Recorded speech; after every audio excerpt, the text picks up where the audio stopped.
Esse prefácio é um prefácio emblemático, né? É um prefácio bastante até conhecido, né?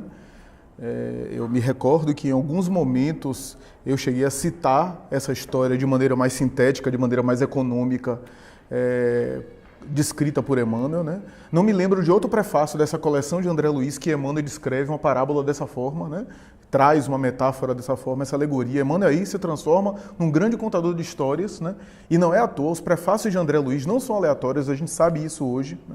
Eles não são assim só para encabeçar, para emoldurar a obra de André Luiz, endossar a espiritualidade superior de que André Luiz estava ali também, de alguma forma, apoiado pelo mundo espiritual superior, né? Já que André Luiz é uma entidade que é difícil a gente avaliar nível evolutivo de alguém, né? Seja encarnado, seja desencarnado, mas, via de regra, pelos relatos que ele coloca, e ainda assim a gente tem que ter todo cuidado com isso, a gente pode entender que André Luiz é um espírito que viveu uma experiência humana, né, que traz os resquícios da experiência humana.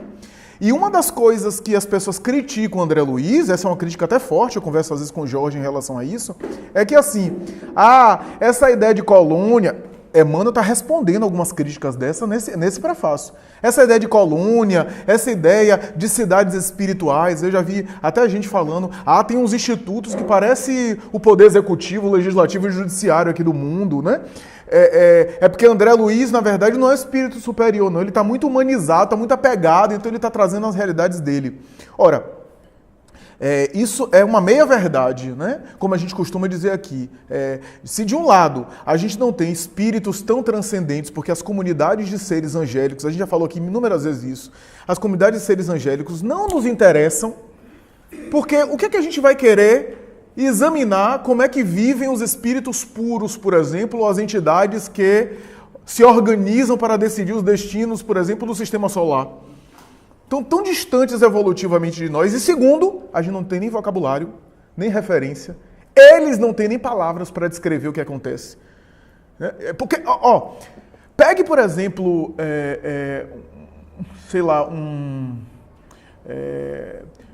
pegue, por exemplo, a época de Jesus, né, e explique, por exemplo, na época de Jesus, a tecnologia Wi-Fi que a gente tem hoje.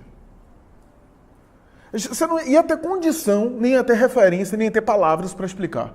Porque faltaria ao homem da época elementos comparativos para entender. Tanto é que há profecias bíblicas que aludem a situações futuras com o jargão da época, né? Há um texto, por exemplo, bíblico que fala de pássaros que colocariam ovos de fogo, né? Estariam talvez descrevendo, segundo a interpretação, aviões de guerra, né? Que jogariam bombas, né? Na linguagem simbólica da profecia, né? Então, agora imagine a dificuldade desses espíritos superiores para falar para nós realidades muito sublimes.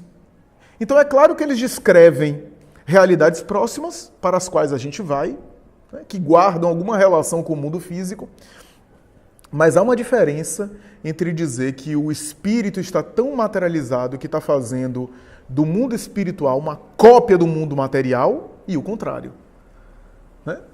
E dizer que o mundo material é uma cópia do mundo espiritual, só que o mundo espiritual é uma realidade mais sutil. Que essa é a tese kardeciana. Há espíritos, e há obras, que eu não vou citar aqui o nome, que descrevem o mundo espiritual tão material quanto o nosso. Aí eu acho estranho. Tão denso quanto o nosso. Onde há, inclusive, conjunturas próprias do mundo físico. Para mim, pessoalmente, não me parece coerente, e eu não tenho nenhum problema de voltar atrás e de rever e de corrigir meu erro, não me parece coerente uma literatura mediúnica descrever, por exemplo, que os espíritos engravidam e têm filho no mundo espiritual. Não me parece lógico do ponto de vista, por quê? Porque a reprodução obedece uma experiência da carne, graças aos fenômenos sexuais, dos hormônios e assim por diante, né? Os espíritos, para irem de uma dimensão mais sutil para uma dimensão densa, não precisam engravidar e passar 9 meses na barriga de outro espírito, né? Até que me corrijam e me mostrem doutrinariamente uma coerência nisso, para mim, não me parece lógico aceitar uma informação dessa. Parece, aí sim, uma literatura dessa, o espírito está tão humanizado, tão materializado, que quer, na verdade, descrever o mundo espiritual como uma cópia do mundo material. E é diferente André Luiz trazer a realidade do mundo espiritual como uma realidade muito mais sutil que o mundo físico, mas que tem correspondências e que tem analogia, só que muito mais sutil, muito mais vibratório, muito mais diáfano, né? Muito mais rico, e há muito mais coisas lá que não existe cá. Então, esse é um termo muito delicado, porque Emmanuel não dá ponto sem nó. Esse prefácio é um prefácio emblemático, é um prefácio muito bacana, né? Bonito de se ler, gostoso de se ler, né? Mas também não é aleatório, ele está introduzindo isso na obra Libertação. A obra Libertação da coleção de André Luiz é uma obra emblemática. Há algumas obras emblemáticas na coleção de André Luiz que se tornaram populares, conhecidas. Eu citaria Nosso Lar, é claro, Missionários da Luz, por conta de Pineal, Reencarnação de Sigismundo e Libertação. Eu diria que esses três são os livros mais conhecidos do movimento espírita de uma forma geral, né? Se as pessoas... Tem muita gente que não leu a coleção toda, mas essas três obras leram, né? Que são as obras que ficaram mais conhecidas, né? Por quê? Porque Libertação aborda realidades tão sutis e também muito densas, sim, realidades muito densas, aí sim, realidades que se assemelham muito ao mundo físico, e são realidades de perturbação no além. Então, falar que André Luiz não é evoluído e, portanto, está trazendo uma realidade muito humana sua é uma meia-verdade, um sofisma. Complicado, porque, de um lado, de fato, ele não é um espírito puro. Né? Mas, do outro lado, ele não está simplesmente trazendo uma comunicação pessoal, que não tem um caráter universal dentro da doutrina espírita. Essa é a história, né? Porque às vezes se alude a André Luiz, ele está tão humano que ele está trazendo assim os preconceitos dele, os vícios dele que ele não conseguiu desapegar. Essa é a crítica que se faz a André Luiz, por conta da dificuldade de aceitar a descrição minuciosa que ele está falando. E Emmanuel, que essa parábola é uma parábola muito rica, porque é uma parábola que responde a umas críticas de uma maneira sutil e elegante, né? Porque quando Emmanuel está dizendo sobre esse oceano feito de riqueza, de fauna, de flora, de peixes, ele está falando que o mundo espiritual é mais rico. E que tem muito peixe gordão que está no seu filete d'água ali e está achando que a vida é aquilo. A gente pode entender esses peixes ali não apenas como os materialistas, mas também como os espiritualistas que não conseguem ampliar a sua compreensão e acham não, né? Morreu, vai para céu e inferno, ou os espíritas que ainda têm uma visão bastante linear da realidade da vida, como se não compreendesse que a desencarnação é apenas um fenômeno que continua, um fenômeno que sucede de prolongamento da experiência que o indivíduo viveu no mundo físico, né? Como um fenômeno de continuidade, né? Chico dizia que a desencarnação é uma mudança de morada sem mudar a pessoa, né? Mudança de casa sem mudar a pessoa vai como ela é, com a mesma bagagem, só que muda de estado vibratório. Então a morte, na verdade, é um passaporte, uma jornada para a vida verdadeira, né? Para a vida de origem, já que essa vida é uma vida temporária, né? Um mundo temporário, né? Um mundo que Kardec chega a dizer que se não existisse o mundo material, o mundo espiritual não sofreria nenhum prejuízo em relação a isso, porque é um mundo causal e o mundo material é um mundo de efeitos, né? Ele diz isso, claro, em tese, teoricamente falando, né? Então, Emmanuel está respondendo algumas críticas à obra, né? Para falar que às vezes a gente está muito na nossa concha estreita e isso é importante a gente entender em qualquer nível, não apenas no orgulho materialista, mas no orgulho também religioso, na dificuldade nossa de ampliar o raciocínio. A gente fica, às vezes, preso em nossos preconceitos, em nossos vícios. E aí a gente vai ficando um pouco obsoleto também, né? Um pouco ultrapassado, um pouco desatualizado, a gente acaba não acompanhando também, né, as informações que o mundo espiritual fornece, né? Então, Emmanuel está quase saindo em defesa de André Luiz, né? E durante muito tempo eu ficava perguntando por que Emmanuel prefacia a obra de André Luiz, né? Já que, por exemplo, nas obras dele é ele mesmo que prefacia, né? Joana prefacia as obras dele. Filomeno de Miranda, via de regra, é ele que prefacia. Às vezes Joana de Anjos prefacia também. Mas por que toda a obra de André Luiz, principalmente dessa coleção de 16 livros, né, A Vida no Mundo Espiritual, é Emmanuel quem prefacia, né? E a minha reflexão atual, recente, é que talvez Emmanuel queria, na verdade, endossar que a voz de André Luiz não era uma voz isolada, que estava tendo o apoio do mundo espiritual, né? Que o próprio Emmanuel estava endossando aquela fala, né? Então não era fruto de apenas um espírito. Isso é uma coisa interessante, porque eu pessoalmente acredito que essa obra rica de André Luiz não veio só da cabeça de André Luiz. Ali é uma coletividade de espíritos por detrás. Ele foi o porta-voz dessas entidades. Porque a quantidade de conhecimento científico, de informação, né, ele passeia por muita área do pensamento, né, que ele, enquanto médico, estando no corpo e ainda assim aprimorando-se na vida espiritual, não tinha capacidade de abarcar tudo. É claro que ele acessou, ele consultou, o próprio Emmanuel deveria chancelar, né, deveria passar pela avaliação de Emmanuel, porque não nos enganemos, Emmanuel foi sacerdote místico várias vezes na Terra, mas é um espírito evoluído, sábio, né? Eu me lembro de Joana de Ângeles quando Divaldo começou a receber cada porrada do movimento espírita, cada pedrada, né? Inclusive de gente aqui da Bahia, inclusive do pessoal de minha área, né? Muita gente da minha área saiu empurrada em Divaldo, né, por conta das obras da coleção psicológica, né? Colegas nossos, alguns inclusive do movimento espírita, tem um conhecido que fez uma declaração em pública confessando, né, o quanto ele foi crítico da obra de Divaldo e reviu isso, né? Divaldo começou a psicografar especialmente o Homem Integral, né, que é a segunda obra da coleção psicológica, a psicologia transpessoal.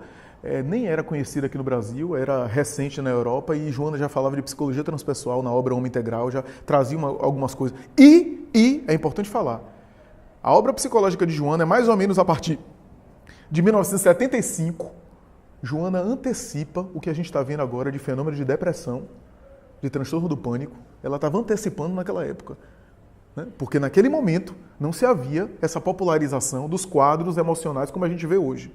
Veja como os espíritos antecipam as coisas, né, de maneira sutil, sem fazer apocalipse, sem fazer profecias, né, atormentadoras, né?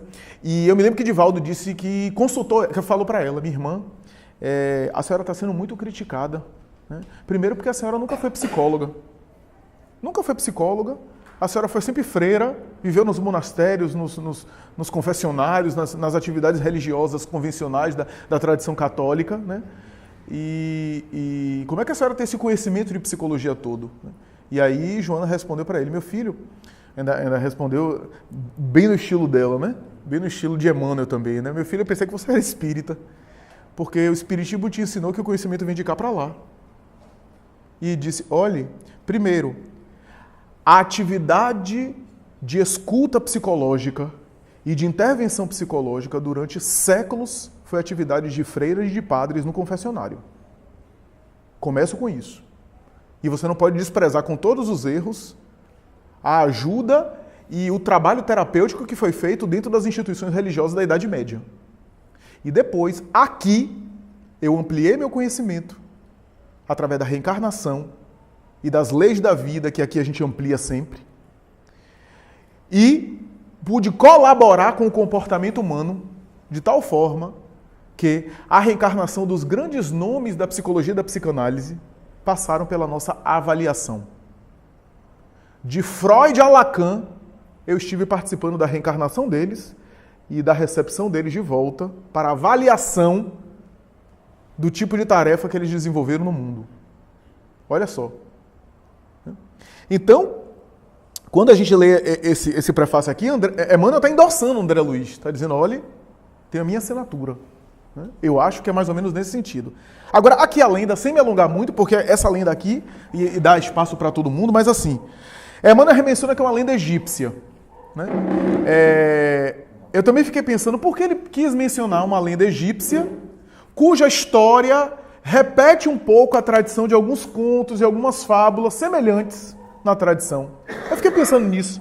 Qual era a ideia de Emmanuel de fazer isso? Porque há contos, alguns muito mais conhecidos, contos de tradição aí de livros conhecidos, que se assemelham a isso daqui. Eu vou citar quais. Tem contos aqui. Mas por que egípcia? Porque a tradição egípcia é uma tradição das mais antigas, né? Junto com a cultura da Índia, principalmente, estou falando principalmente dos capelinos. Claro, havia a antiga China e a África multimilenar, né? Mas do ponto de vista de cultura mais sofisticada, de tradição aí de parábola, tradição filosófica, né? A Grécia herdou um pouco a tradição do Egito e da Índia multimilenar, né? Aí há uma discussão entre os autores quem veio primeiro, se o Egito ou a Índia, né? Alguns advogam a tese da Índia, multimilenar, e outros do Egito. Mas a ideia é que a Grécia foi influenciada. Pitágoras esteve na Grécia, né? E veio do Egito, né? Viajou por essas regiões, né? Então, a gente tem aí uma alusão de Emmanuel de uma lenda antiga, muito antiga, portanto, que antecede o texto bíblico, que antecede a tradição helênica, estamos falando aqui da tradição helênica, da cultura mais iluminada do helenismo grego, né? Sócrates, Platão, aquele momento cultural onde florescia, né, sabedoria para tudo que é canto, né? Até em político, olha que coisa, até em político, tinha político sábio e filósofo na época, né? Péricles, no século V, né? E assim por diante. Então, a gente tem essa riqueza. A lenda do peixe vermelho, no entanto, alude há muita coisa interessante. Por exemplo, a ideia de ele ficar magro, de ele perder as escamas, para ele adentrar por algo que seria um pouco mais apertado até dar no oceano, faz alusão à futura porta estreita de Jesus. E outros símbolos da tradição religiosa, né? Da ideia aí de você implodir o ego, como se diz em esoterismo, né? De você renunciar a si mesmo, como dizia Jesus, né, de você se comprimir, né, nesse sentido de você abdicar do ego, né, para poder crescer, para poder evoluir, né? É, portanto, um programa fitness espiritual, né? E é interessante porque há aqui alusões. Por exemplo, qual é o conto mais conhecido que a gente já lembra quando a gente lê essa parábola aqui? O mito da caverna de Platão. O mito da caverna de Platão é talvez um dos mitos, um dos contos ou uma das alegorias mais estudadas da humanidade, né? Tem várias interpretações para o mito da caverna, para a alegoria da caverna. Como é um mito assim bem aberto, então é usado muito na escola, inclusive, para falar da ideia da escolarização, né? Ou seja, o indivíduo que se ilumina, né? Aluno, ser sem luz, né? Se ilumina pelo conhecimento, sai da caverna e aí, com o conhecimento, se torna crítico da realidade onde as pessoas estavam ali vivendo, na escuridão, algemados. A algema seria o símbolo da ignorância, mas essa interpretação formal da escola, né? Não podemos negar que Platão era espiritualista, né? E Platão, inclusive, escreveu esse mito da caverna para falar de Sócrates. Sócrates era o filósofo que rompeu e voltou para falar. E o que Sócrates falava? Da alma, do mundo espiritual. Então, esse mundo fora da caverna, em minha forma de entender aqui, numa ampliação maior, é o mundo espiritual. O mundo da caverna é o mundo das sombras, né? A matéria é uma sombra, né? Até fisicamente falando, né? A matéria é uma sombra, né? Porque, como diz André Luiz, no futuro nós iremos conceber, os cientistas irão conceber, está na obra aí, A Vida Continua. Essa é uma afirmação profética de André Luiz que foi cumprida, porque ele disse isso na década de 40. No futuro, os cientistas vão descobrir que matéria nada mais é do que luz coagulada, né? E a física quântica, né, a física contemporânea, chegou a uma definição muito próxima disso, né, que é luz congelada ou energia congelada, né? Interessante a expressão da luz coagulada, né? Então, essa concentração. A matéria é uma sombra, né? Então, tem essa coisa do mito da caverna de Platão, que a gente pode fazer uma série de interpretações aqui, né? E tem outras coisas, tem outros símbolos aqui. Quer ver um símbolo que é refinado, que eu, assim, fiquei com um prazer ao ler esse texto, né? E me dar conta de alguns textos aqui, né? Quase que assim uma epifania, né? Quando ele fala: em apuros o peixinho aflito orou ao Deus dos peixes, rogando proteção no bojo do monstro.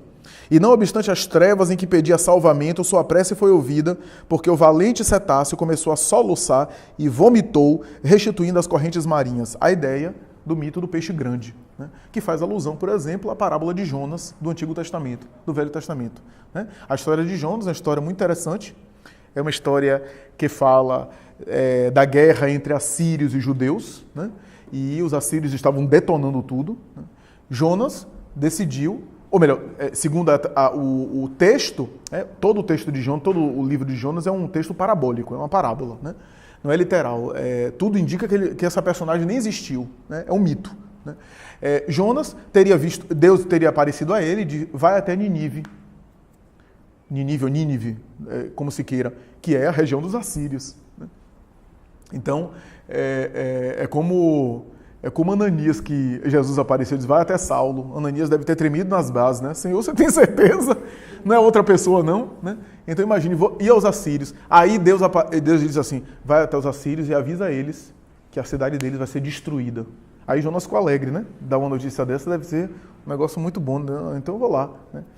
Só que aí ele não escutou, quase não escutou o resto. Eu disse, Jonas, antes de você ir, deixa eu falar um negócio aqui para você. Só que tem uma ressalva. Se eles se arrependerem, eu não destruirei a cidade. Jonas já ficou desanimado, decepcionado, né? E foi. Aí pegou barco, pegou embarcação, foi, né? O barco só sobrou, ele caiu no mar, né? E aí houve a experiência de ele ser engolido por uma baleia, né? Na verdade, o texto original não fala em baleia, fala em peixe grande, porque a expressão baleia não existiu, né? Mais tarde, o apóstolo Paulo se refere a Jonas como baleia. Jesus também tem um trecho do Evangelho de Mateus que se refere a Jonas. Mas houve essa experiência, então, ele mais tarde é jogado para fora, né? Fica 3 dias e 3 noites, é jogado para fora. E ali, então, ele avisa ao povo, né? Quase não avisa a última parte, né? Vocês vão ser destruídos e se se arrependerem, não vai ser destruído. É o quê? Não se arrependerem. Quase não falou assim, mas enfim, disse e o povo se arrependeu. Segundo o texto bíblico, o povo se arrependeu, Deus poupou a cidade e Jonas entrou num conflito com Deus. Ficou de mal, corta aqui. Entrou em conflito com Deus, não quis saber mais da divindade. A divindade aparecia, ele não quer saber, por favor, não se dirija a mim. Claro que na linguagem simbólica, né? E aí teve um momento, e ele não quis saber, e ficou sentado num local, havia uma plantinha, a plantinha cresceu, e essa plantinha cobriu ele, fez sombra nele. Aí Deus resolveu jogar um monte de formiga e alguns insetos que destruiu a plantinha. E aí ele ficou chateado. Que negócio é esse? Esse negócio é pessoal. Eu estou quieto na minha e Deus vem me perturbar com isso. E aí Deus aparece e diz assim, você está triste? Está chateado? Eu disse, estou. Pois é, você está chateado porque uma plantinha foi destruída? Agora imagine como é que eu ficaria chateado, Jonas, se os meus filhos, porque todos eles são meus filhos, em Nínive, eu tivesse que destruir. E aí ele desperta, né? E aí se renova. Ora, o mito de Jonas é uma parábola interessante, porque fala de um processo de conflito e mais tarde de arrependimento, de redenção e de renovação. Jesus no Evangelho de Mateus se refere a Jonas e se refere a esse peixe se referindo à experiência de Jonas como a experiência da ressurreição dele. Da mesma forma que Jonas ficou dentro da barriga da baleia, Jesus ficou 3 dias, Jonas ficou 3 dias dentro da barriga da baleia. Jesus ficou 3 dias dentro da barriga da terra, né? Simbolicamente falando, né? Morto, entre aspas, e depois volta, né? Depois é vomitado, entre aspas, né? É o símbolo do quê? Calvário, martírio, ressurreição e iluminação, né? É o símbolo, é o arquétipo disso, né? O arquétipo de Jonas, né? Que precisa ser engolido, ficar nos infernos e sair. Olha que coisa interessante quando Emmanuel cita essa experiência do peixe grande, ele fala justamente disso.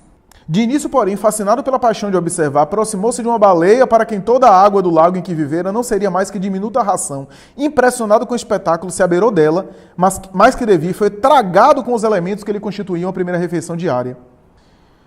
E aí, ele diz, por isso que eu destaquei esse texto, né? Rogando proteção no bojo do monstro, e não obstante as trevas em que pedia salvamento, estava passando por um inferno, né? A sua prece foi ouvida, e depois ele foi vomitado, né? Então, Emmanuel se refere a esses detalhes aqui, que tem a ver com o texto bíblico, que tem a ver com o texto do Evangelho, né?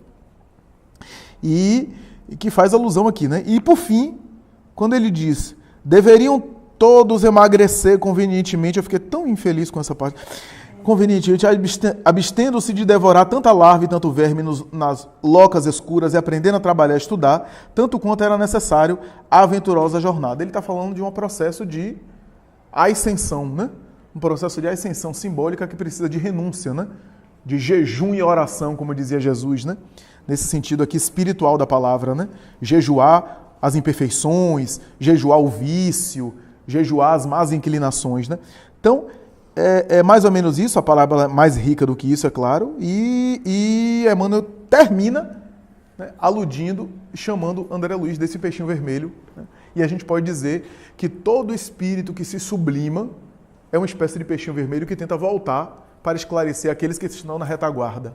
A gente pode dizer, inclusive, que os guias nossos, os guias espirituais nossos, que quase sempre foram laços afetivos nossos, que estiveram conosco, que a gente não evoluiu, que eles cresceram e foram adiante, são esses que estão aí, ainda tendo paciência conosco.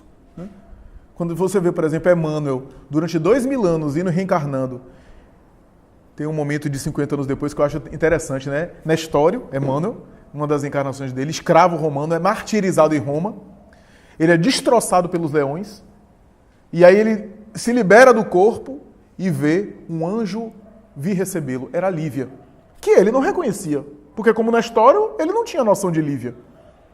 E que ele não reconheceu Lívia ao chegar para recepcionar o mundo espiritual. Ela foi acompanhando ele durante todos esses séculos, né? Assessorando ele do mundo espiritual. Quando Emmanuel apareceu a Chico, Emmanuel disse para ele, repousa agora porque tu estás muito cansado. Estava cansado do trabalho no armazém, com o pai, dando conta de um monte de irmão. Aquele início da mediunidade de Chico foi muito exaustivo. Ele disse, repousa agora porque estás muito cansado. Quando estiveres em condição e disposto, irei colaborar contigo para a difusão dessa filosofia espiritualista. Porque, crê em mim, os laços que unem o meu espírito com o teu se perde na noite infinita dos tempos. Está na obra de Clóvis Tavares, Amor e Sabedoria de Emmanuel. Né? E que ele, naquele momento, não lembrava, né? da vinculação com Emmanuel. Né? Então é interessante isso, né? Esse símbolo do peixe vermelho como alguém que se sublimou e que volta para tentar nos iluminar e a gente na nossa piscina pequena, né? Intolerante, né? Com relação às verdades espirituais. Né? Menina, eu acho que depois dessa explanação sua, não preciso falar nada, né? Mas eu consegui destacar algumas coisas aqui no prefácio. E assim, pretensiosamente, eu me arrisco a dizer, e na verdade hoje eu já li essa obra, eu não li toda, acho que eu parei aqui no finzinho. Mas como eu sabia que a gente ia estudar, eu peguei hoje novamente para poder reler do início. Eu lendo o prefácio em casa, pretensiosamente, pode ser mesmo uma pretensão, eu me senti esse peixinho vermelho. Não pela questão de se engrandecer, não é isso, mas pela questão de buscar, né? Pela ousadia, foi assim que eu me senti, até pedir desculpa a Flávia, Flávia me perdoe, a ousadia de buscá-lo, né, no Instagram, que é uma ferramenta que eu nem uso, na verdade, nem lembrava que tinha. E, de repente, estava falando com ele no Zap, vou, é 7h30, tô lá. E ele, tipo, quem é que tá falando comigo? Então, assim, na verdade, eu acho que isso aqui é uma coisa que cabe no nosso dia a dia, né? Que sejamos esse peixinho vermelho em nossas existências, em vários aspectos. Não só na questão de buscar esse conhecimento espiritual, mas também de sair da zona de conforto, que muitas vezes a gente se coloca diante de muitas coisas, trabalho, relacionamento. Buscar saídas, né? Buscar o novo, buscar o melhor. Eu destaquei algumas coisas aqui, como a própria Joana fala que o triunfo é pessoal, e o André traz pra gente, em relação ao acurado aprimoramento individual para a travessia da estreita, né? Passagem de acesso às claridades de dimensão, ou seja, depende de nós, da nossa ousadia e da nossa vontade. Eu me sinto pretensiosamente esse peixinho vermelho. Eu vou usar esse peixinho vermelho. Bacana. Bacana. Eu observei o peixe, eles identificam o peixe como aquele peixe significante, né? Porque tinha o peixe rei, tinha os outros peixes, mas ele mostrou que a mudança partiu do peixe significante, dada a dificuldade que ele encontrou. Se você compara eu estava raciocinando no sentido, quando você está no plano espiritual, muitas pessoas que chegam lá ficam empacadas dentro com aquele óleo, com essas coisas, e não saem do lugar, não faz essa mudança. No caso de André Luiz, se a gente considerar, ele conseguiu fazer a mudança, ele procurou estudar, ele procurou evoluir, ele correu atrás, e ele prosseguiu e teve a compaixão de vontade, querer esclarecer a nós. Então, o peixinho significa tudo isso, né? Já o que, no caso dos espíritos que chegam e ficam anos e anos, milênios lá, terra, e eles ficam esse tempo todo acomodados na zona de conforto, não saem daquele lugar, não abrem a mente para, não quer sair daquilo, por isso que não consegue evoluir o espírito e não consegue chegar. Porque André Luiz, 7 anos somente, e ele fez essa caminhada toda, né? Eu achei que foi bem isso. Então, achei que ele, vamos dizer, ele foi o quê? Persistente, ele buscou, foi consciente, tinha consciência do que queria. Então, a caminhada de André Luiz é um exemplo para todos, né? E é assim. Muito bem. A parada que mais eu lembrei, né, na leitura desse prefácio aqui foi a palavra do semeador, né? Porque aqui esse capítulo ele traz uma visão consciencial do ser, né? Cada um como é que se percebe, como é que percebe o mundo. E a parábola do semeador é considerada a parábola das parábolas, né?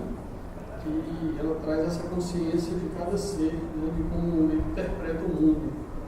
E aqui Emmanuel traz umas comparações interessantes, né? Quando ele trabalha o peixe pequeno, né? O peixe pequeno consegue, né, fazer isso, ele, com aquele esforço todo, mesmo pequeno ele não conseguia fazer, mas ele além de ser pequeno, ele teve que emagrecer, fazer tudo para ele conseguir entrar naquela fresta, né, que não dava para ele teve que fazer um esforço. Então tudo isso é interessante, tudo isso está no Evangelho de Jesus, né? O esforço que se faz para sair dessa como já foi falado, né, dessa situação de conforto, para conseguir enxergar melhor.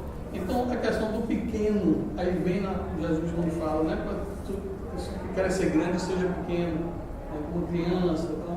Ou seja, traz muito mais as questões morais aqui, né, morais. Porque tem a questão do conhecimento que, a priori, inicialmente, você fala assim, não, eu quero desvendar novos mundos, novos conhecimentos. Mas aqui, muito mais forte está as questões morais aqui, muito mais forte do que o intelecto em si, né? Porque o intelecto em si, ele não, por si só, ele não transforma, por si só, né? Se não tiver com base uma vontade de querer ser alguém melhor, se transformar, né? Então, o peixinho, aí ele traz, né, que o mundo é muito maior do que aquele, né, do que eles vivem. E fala, em contrapartida disso, tem aqueles, os grandes, que não querem fazer o esforço, ter o esforço próprio, né? Porque para ultrapassar aquilo ali, não seria só a vontade de querer falar assim, não, eu acredito em você. Porque mesmo que aqueles peixes acreditassem no peixinho, que não é azul, é vermelho, é vermelho. Então, mesmo que acreditasse no peixinho, a crença em si não livraria da morte, né, em si. Além da crença, era necessário um esforço para poder emagrecer, para passar pelaquela fresta, né? Então, eles estavam tão gordos, aí essa questão da gordura, do tamanho, né? A questão da arrogância, da vaidade, eles estavam tão arrogantes, tão vaidosos, que eles não tinham nem a condição de parar, não, ou emagrecer. Não quero mudar, não quero transformar. E aí vem a questão do que a doutrina espírita trabalha muito, né? Quando ele fala da caridade, né, a salvação, quando ele fala que o câncer do mundo, que é o pior de todos os vícios morais, está no egoísmo e no orgulho. Quando ele fala isso é verdade. O orgulho e o egoísmo é o grande estorvo, é a grande trava para a evolução do ser humano. Que esse orgulho ele seja transformado, né, no oposto, né? Porque ninguém trabalha. Como é que você trabalha o orgulho? Né? Você não trabalha o orgulho, você trabalha o oposto. Né? Como é que você sai da escuridão? Você trabalha o oposto da claridade, né? Então, não é pensar o orgulho, é trabalhar a sua humildade, trabalhar, olhar o outro com um olhar de compaixão, mesmo sabendo que o outro é inferiormente, intelectualmente, você até. Tudo isso é um processo de aprendizado consigo mesmo e de compaixão, né? De amor a si mesmo, né? Porque não tem outro caminho, né? Jesus falou, não tem outro caminho, o caminho é esse. Então, que possamos trazer essa mensagem para cada um de nós, né? Cada um de nós. Essa é a grande chamada de Emmanuel, porque quando me falaram um dia, né? Mas aí voltando para aquela questão, eu acho que fica em segundo, terceiro plano, mas eu vou trazer. Quando eu falo assim, mas a fala de André Luiz, né? Porque Kardec ensinou sobre a universalidade dos espíritos. Quando o Flávio fala sobre Emmanuel é um dos espíritos. E quem é o mentor de Emmanuel? Será que seria Paulo de Tarso? Né? É por aí. Se não for Paulo de Tarso, é alguém mais perto de Paulo de Tarso. E aí vem Paulo de Tarso, depois vem quem?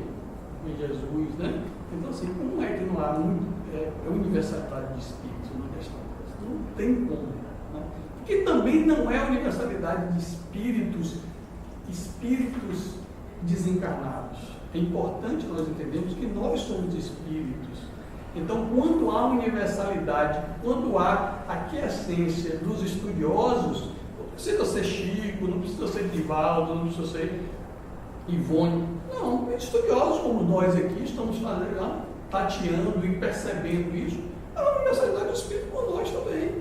Por que não? Somos espíritos, né?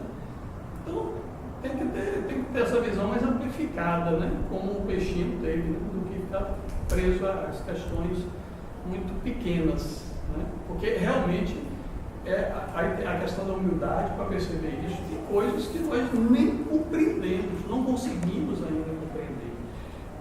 Por exemplo, o Flávio trouxe a questão da gravidez no plano espiritual. Ele estava falando aqui como nós entendemos que o espírito ele leva toda a materialidade dentro da consciência dele, e esse mundo aí é um mundo muito mais consciencial do que um mundo efetivamente geográfico ou inclusive espiritual, porque o mundo da consciência, o mundo do peixinho aí é um mundo consciencial, porque não necessariamente é um mundo espiritual, porque o mundo espiritual tem faixas gradativas de percepção, de consciência e de construção plasmática desses mundos. Então, no mundo, aí ele vem aqui o libertação. Libertação a gente vai estudar um mundo consciencial pior do que o nosso. Pior do que o nosso que nós entendemos. Então, quando vai falar assim, não, isso existe, e se a pessoa que tem, a mulher ou o indivíduo que vai para o plano espiritual com essa consciência de que ela ainda está materializada, está grávida? E aí? Não existe gravidez psicológica aqui? Na matéria, você não consegue transformar a matéria para isso? E no plano espiritual não seria? Não teria. Obviamente que não estou dizendo que vai ter um filho, que vai nascer um filho. Isso. Mas, se ela crer naquilo, ela pode ver um filho nascendo. Não tem a história aquela história da senhora, na obra de Ivone, que ela olha, que ela faz uma sopa para os indivíduos que estão naquela região do suicida, que ela olha a sopa, vê um pé de corpo, um pé de perna, um pé de braço, um pé de coisa, e joga a sopa para lá. A realidade, a consciência dela não era para ver aquilo, a consciência de culpa dela, ela não conseguia ver sopa. Então, se ela está vendo um filho nascendo, isso não vai existir, vai. Agora, é uma questão da cabeça dela. Para ela, isso é uma verdade. Então, a gente tem que compreender a doutrina espírita pela uma realidade consciencial do vida. Ou seja, ela ultrapassando esse processo dela de evolutivo, ela conseguindo ultrapassar algumas barreiras, ela não vai perceber mais isso. Porque isso está dentro de um processo consciencial. E é uma verdade para ela. Você não pode dizer não é verdade, que para ela não vai entender isso. No plano da ideoplastia, a mente não tem limites, né? Não tem limites, é infinita, né?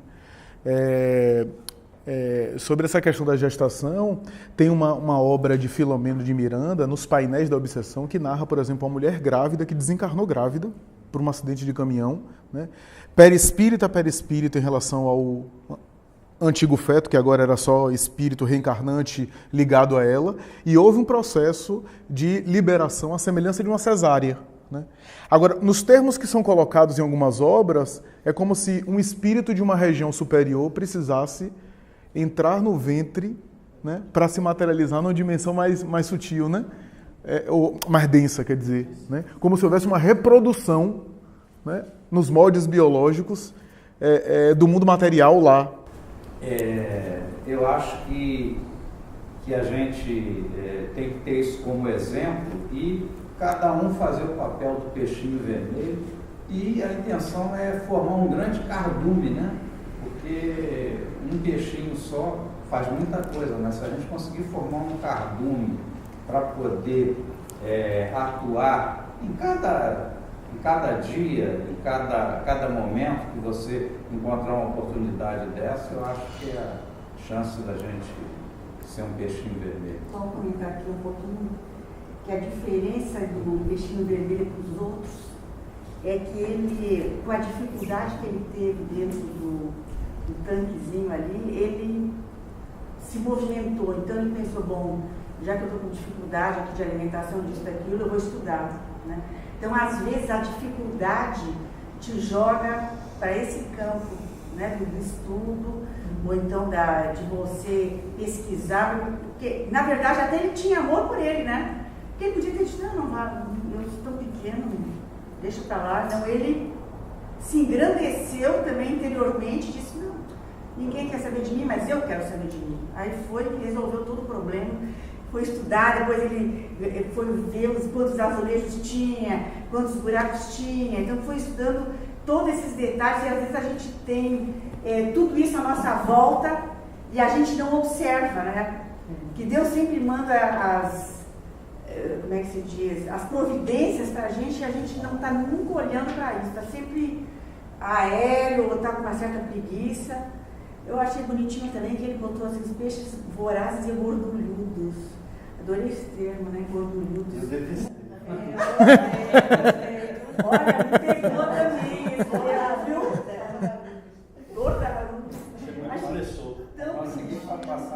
Eu nunca tinha escutado esse termo. Muito estigmatizante, né, Paulo? Eu também achei. Eu fiquei muito incomodado. E a outra coisa, ele ainda botou assim, ele não dispunha tempo para lazer. Né? Às vezes a gente chega lá, eu não tenho um tempinho para ir ao cinema, que bom que não tem. Porque ele não tinha tempo para lazer, daí ele começou a estudar com interesse. Será que estudar com interesse também não é um lazer bem mais produtivo, né? Quanto lazer inútil que a gente faz durante a semana que não leva para nada, ele mostrou aqui que tudo na vida é um estudo. Paulo Patrício. Eu estou levando para o lado pessoal essa história do gordalhudo. Depois de uma vasta explicação, amplamente rica, mas eu queria só adicionar que dentro da minha ótica eu entendi como assim. Dizem que a gente entra no espiritismo pelo amor, pela dor. E a ideia que me transpassou é que o peixinho entrou pela dor, porque ele era desprezado, ele era ignorado, não tinha atenção, vivia triste, estava em dor, e aí ele procurou se ocupar, procurou através do estudo, teve acesso, ele teve então a oportunidade de ter acesso ao conhecimento, de conhecer então o espiritismo, conhecer essa outra verdade através dessa vertente dos espíritos. E quando ele decide voltar, é quando nós atingimos aquele nosso patamar de conhecimento e o vislumbre, quando a gente percebe, meu Deus, olha o que há aqui, olha o que existe, e você tenta voltar, às vezes, até dentro do seio da sua família, né? E para poder dizer, gente, venham comigo, me sigam, vejam, olha o que eu estou aprendendo, olha o que eu percebi, olha o que existe de verdade. E muitas vezes você também é desprezado e ignorado mais uma vez quando gargalo, né? Por frente e não há lugar melhor do que esse que nós estamos. Então, quem és tu? Tipo, eles falam como deuses, então a minha religião, sabe? Infelizmente volta para aquele viés de a minha religião é melhor que a sua. Eu falo como Deus, eu tenho conhecimento. Realmente uma abertura aqui com muito êxito.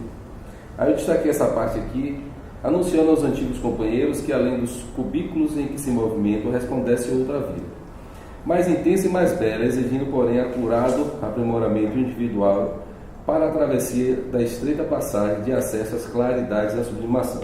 A estreita passagem você já falou, né? Então não vou aqui repetir. Claridade da sublimação. Então primeiro, sobre a sublimação, vou pegar o termo mais teórico, né? Físico, que a sublimação é a mudança do estado do sólido para o gasoso, sem passar pelo líquido. Então é bem contundente, né? Bem rápido, pode ser também bem fugaz, né? É bom, mas é perigoso. Será que todos nós estamos tão preparados assim para uma mudança assim, né? Tão drástica, sem pulando as etapas? A gente vê às vezes os relacionamentos pularem as etapas. Para finalizar minha fala, eu peguei momentos de sublimação, óbvio, né? De Dona Joana de Ângeles, né?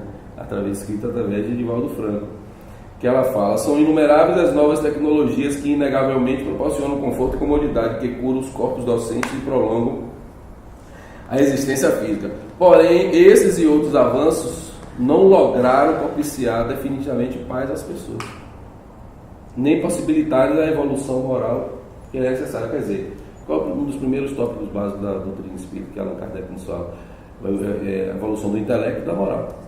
Eu até fiz uma palestra no Centro Espírita Estrela da Seara na semana passada sobre isso, que é a eterna berlinda, né? Aquela corda do ciclo que o cara fica indo para um lado para o outro. Você tem que desenvolver, então, você tem que, né, ser psicólogo, tem que estudar, tem que atender, tem que faturar, mas e o lado moral, como é que está? Né? Eu tenho que ser publicitário, eu tenho que faturar, trabalho em tecnologia, mas e o lado moral, como é que está? A gente não está conseguindo acolher 5, 6 pessoas dentro da nossa própria família, né? Ser revigorante, né? Ser sublime, dentro da própria casa ali. Você imagina com 100, 200, 300, né?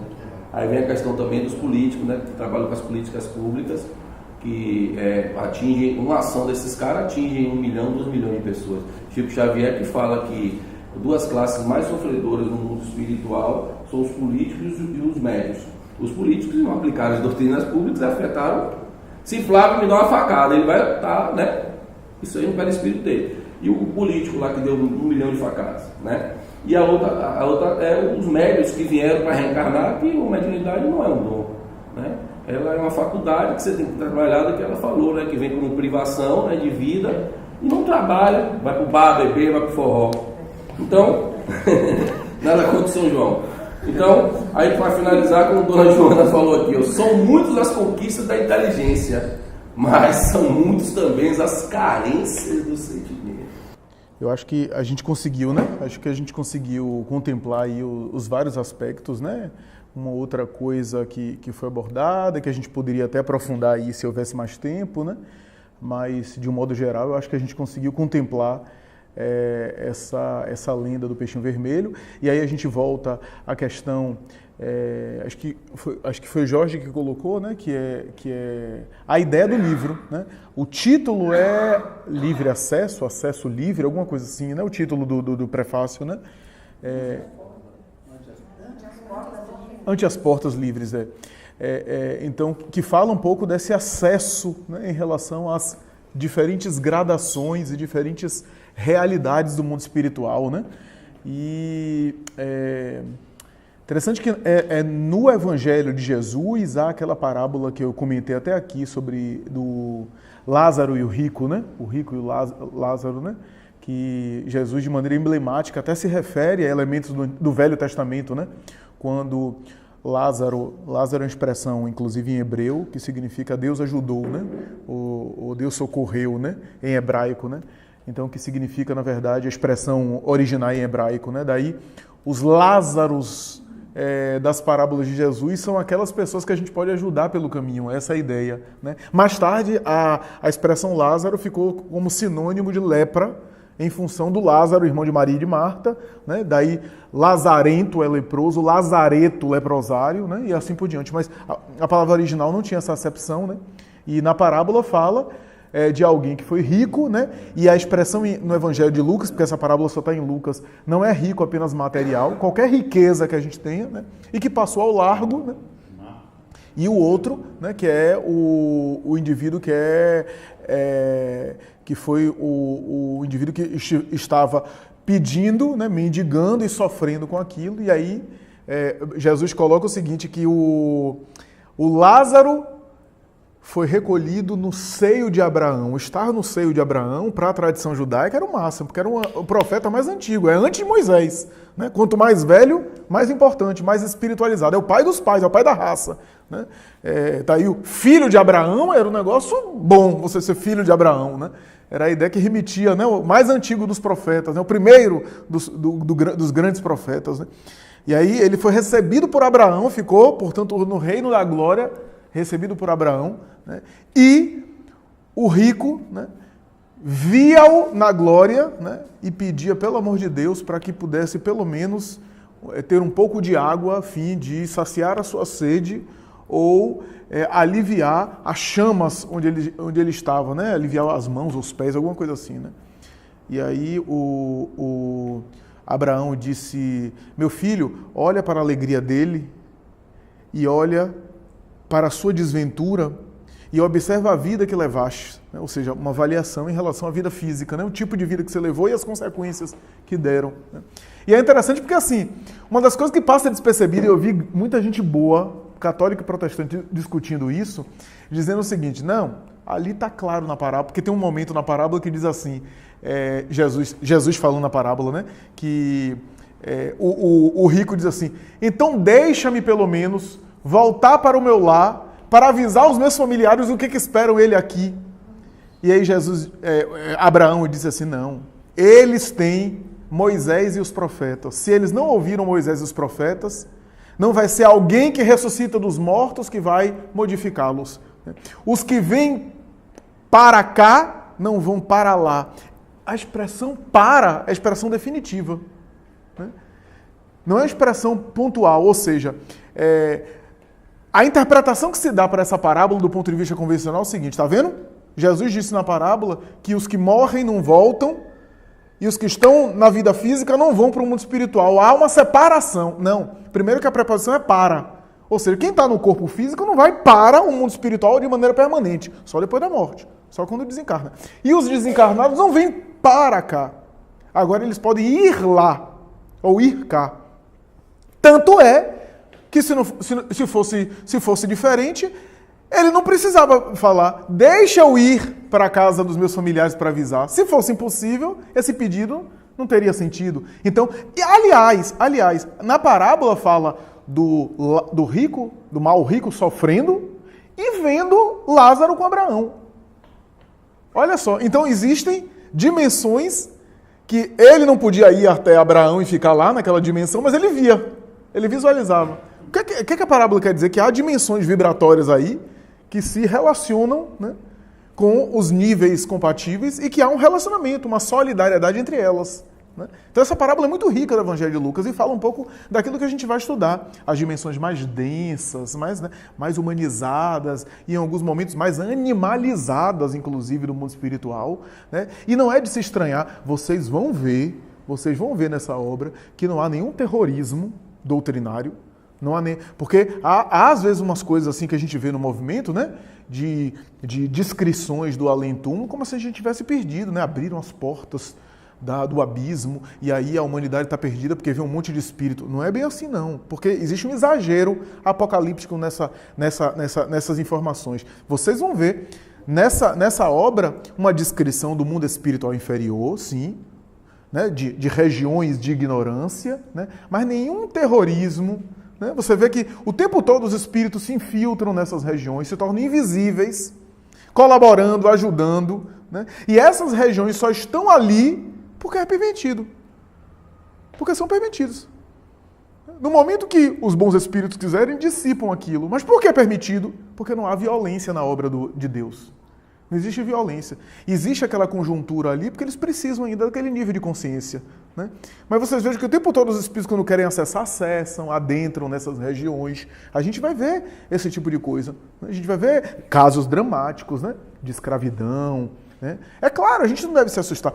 Se aqui no mundo físico existe organizações criminosas, existem genocídios, né? Existem regiões, né? ou práticas culturais, né? De crime organizado mesmo, né?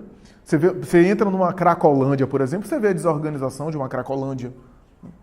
Por que no mundo espiritual não haveria máfia, aspas, né? Não haveria instituições, aspas, ligadas aí à prática do mal, né? Para induzir os encarnados ao mal? Natural, né? O mundo espiritual é um reflexo sutil do que existe na matéria, né? O mundo material é um reflexo mais grosseiro do que existe no mundo espiritual. Então, não é de se assustar, mas a gente vai ver aqui o tempo todo a assessoria do bem, né? Por detrás, né? O mundo espiritual superior ali amparando, né? E esperando o despertamento para o resgate. No momento que é o despertamento, é o resgate dos espíritos ali, né?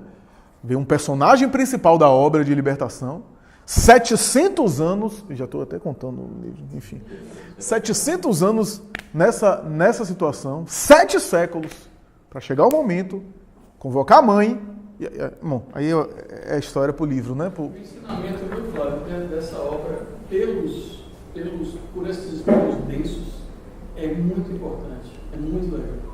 O aprendizado que a gente tem com eles, né? Porque a gente sempre está pensando, eu vou aprender com o André Luiz, com o Calderaro, com o Rúbio, mas o aprendizado com eles, eles são extremamente inteligentes, é muito... E endossa, Jorge, aquilo que Kardec falou do céu e inferno.